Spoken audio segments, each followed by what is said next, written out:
karena gue yakin lo banyak mau nge-share. Jadi lo mau cerita yang mana dulu nih? Karena topik kita Oke, kan malam ini adalah apa yo topiknya? bisnis modal asik. Bisnis sama modal asik. Asiknya itu adalah apa? Aku sih keren, ya nggak? Heeh, heeh. Iya, aku sih keren. Ya, Oke, kenapa? Oke, aku sih sebelum keren. masuk, aku sih keren. Sebelum ini, gitu ya. em, Kenapa topik ini sangat harus duluan?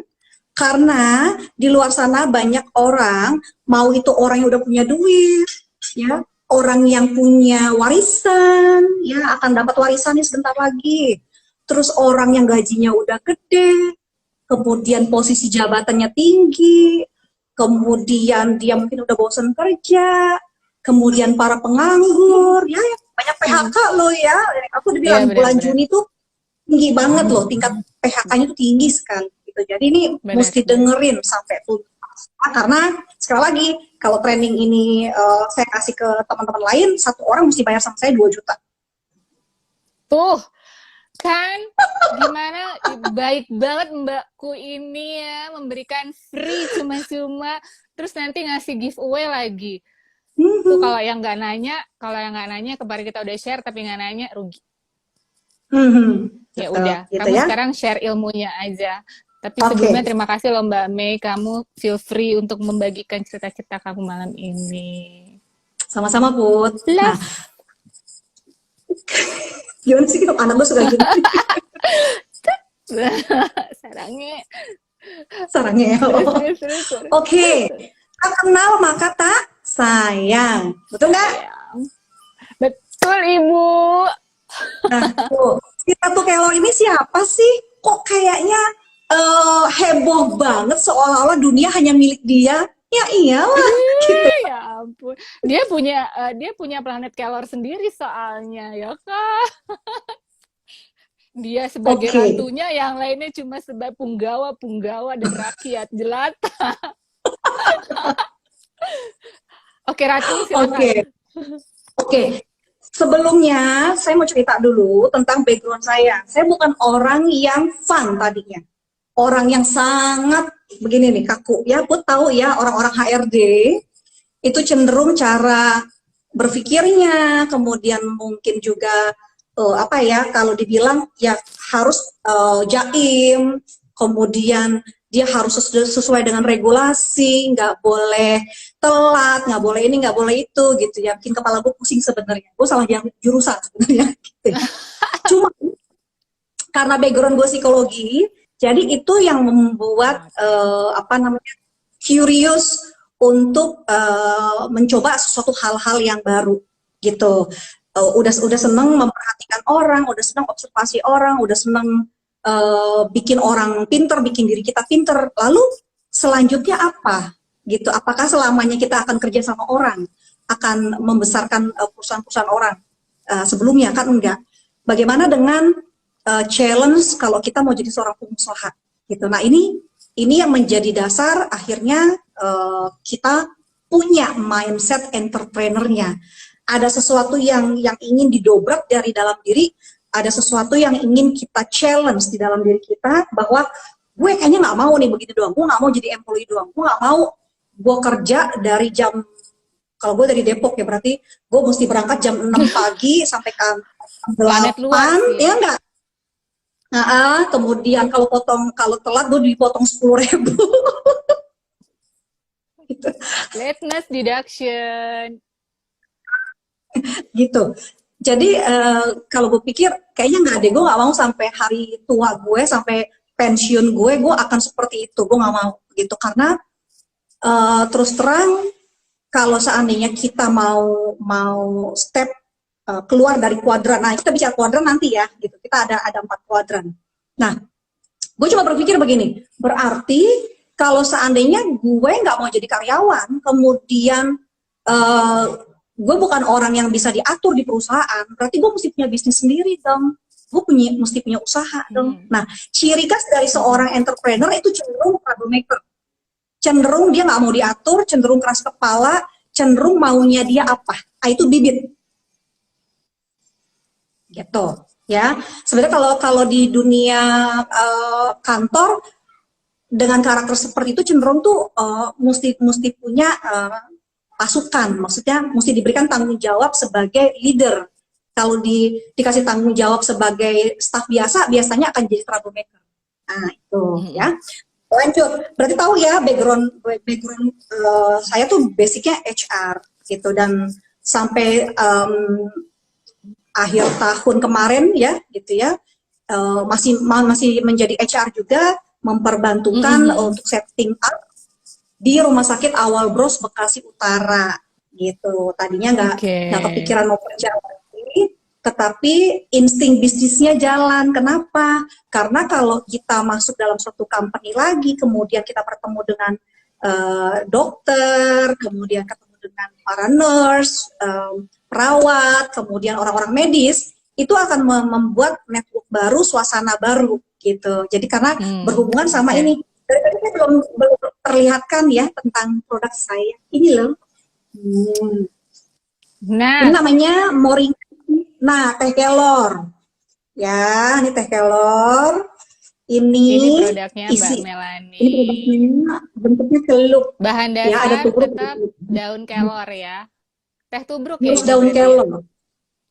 Yang ini celup. Ada juga yang Oh, celup. Oke. apa tubruk Oke, ya. oke. Ini ya.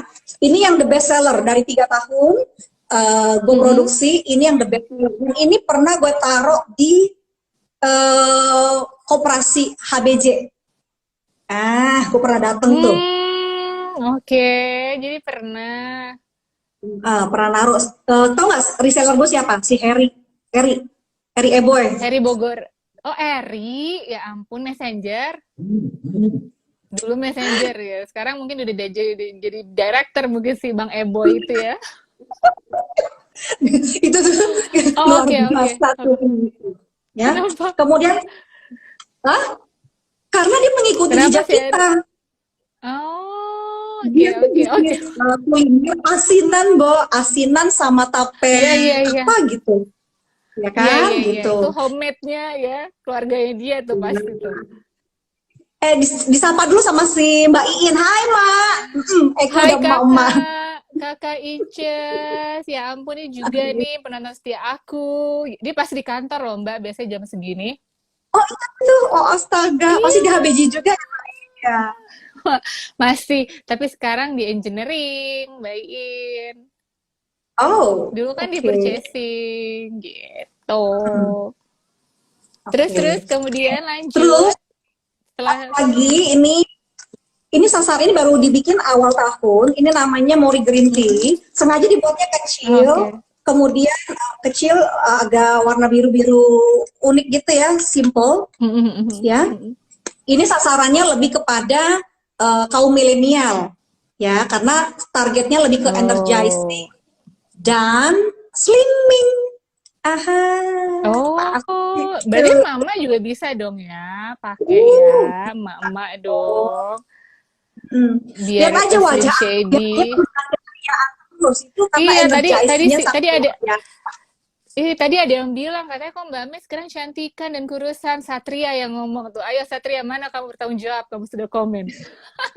Itu karena Satria si udah Moringa hitam. ini, Satria Baja Hitam. Oh gitu. Oke, Terus oke, selain dua produk ini, oke. Ada juga kapsul kelor, tapi gue nggak mau bahas tentang produk dulu karena sebenarnya kita kan perkenalan dulu kan lebih lebih penting gitu mm-mm, ya. mm-mm, Gitu. mm-mm. Ini cuma selingan aja lah. Oke. Kemudian sampai mana tadi? Sampai kita punya Lo networking dorongan, kan tadi. Mm-mm. ya, punya dorongan untuk kita punya bisnis gitu ya.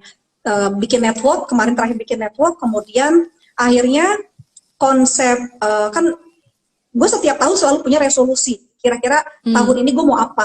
Gitu. Kebetulan tahun Mm-mm. lalu resolusinya adalah gue mau ngajarin apa namanya orang-orang, tapi langsung on the spot bikinin bisnis supaya mereka tahu bahwa bisnis itu harus learning by doing. Karena di tahun 2018 itu gue ngajar di Rumah Sakit Sin Carolus, ada sekitar 30 anggota ya koperasi di sana. Itu selama kurang lebih sekitar 3 bulan gue training mereka itu banyaknya teori, tetapi sebenarnya prakteknya juga banyak. Hanya karena kita ada di satu tempat pelatihan, kemudian melakukan berbagai skill, tidak benar-benar kita survei tempat, lokasi bisnis gitu ya, kemudian kita lihat peluang usahanya apa, sehingga mereka sampai sekarang ini ya adalah beberapa yang jadi. Karena dari 30 orang itu paling tidak ada sekitar 2 atau 3% yang jadi.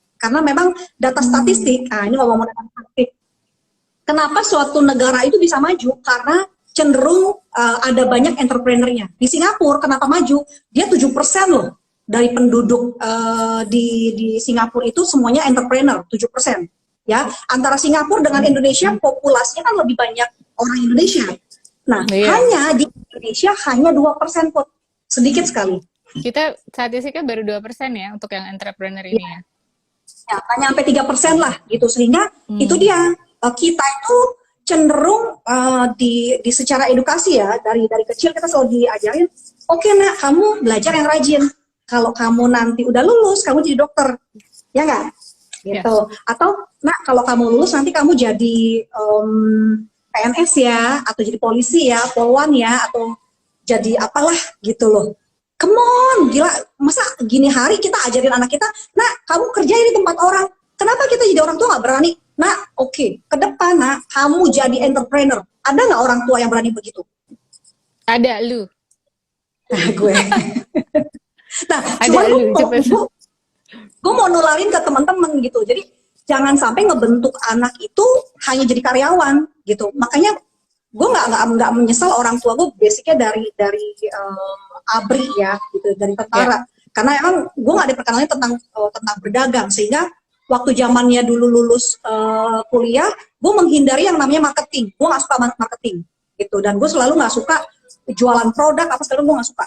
Tapi sekarang dengan nanti cerita yang gue sampaikan itu, gue selalu haus akan dunia marketing, karena ternyata fun loh dunia marketing itu, dan uang tuh banyak di situ, dan lo bisa berkembang, bisa challenge yourself sampai ke situasi yang kita nggak pernah tahu kita akan bertemu dengan siapa. Nah itu the best, kita menjadi seorang apa ya, marketer gitu. Bahkan waktu di rumah sakit gitu ya, itu program pertama kali ketika kita mau opening, itu yang pertama kali gue ajarin sama teman-teman di rumah sakit adalah entrepreneurship program for employee. Bayangin, orang mah pertama kali diajarin kan biasanya apa sih, tentang supervisory skill, leadership, tentang how to handle komplain gitu kan. Kalau di itu kalau di perhotelan ya.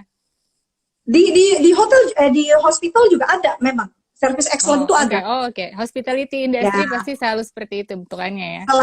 Selalu. Hampir similar lah antara hospitality sama hospital tuh agak-agak sama pun.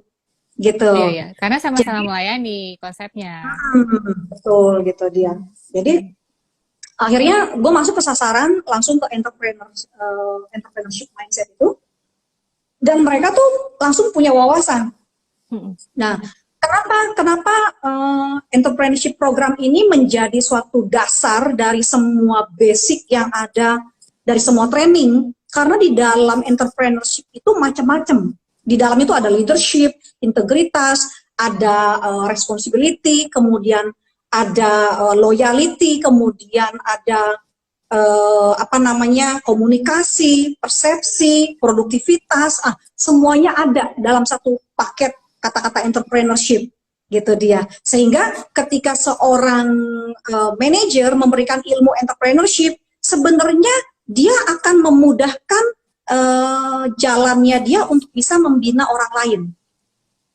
Gitu. Itu basic pertama sekali itu, gitu dia. Tapi nggak semua orang akhirnya bisa punya mindset entrepreneur ya, itu butuh jam terbang, itu butuh berkali-kali. Iya. Karena learning by doing kan, harus nyebur juga. Gitu. Iya, harus berani.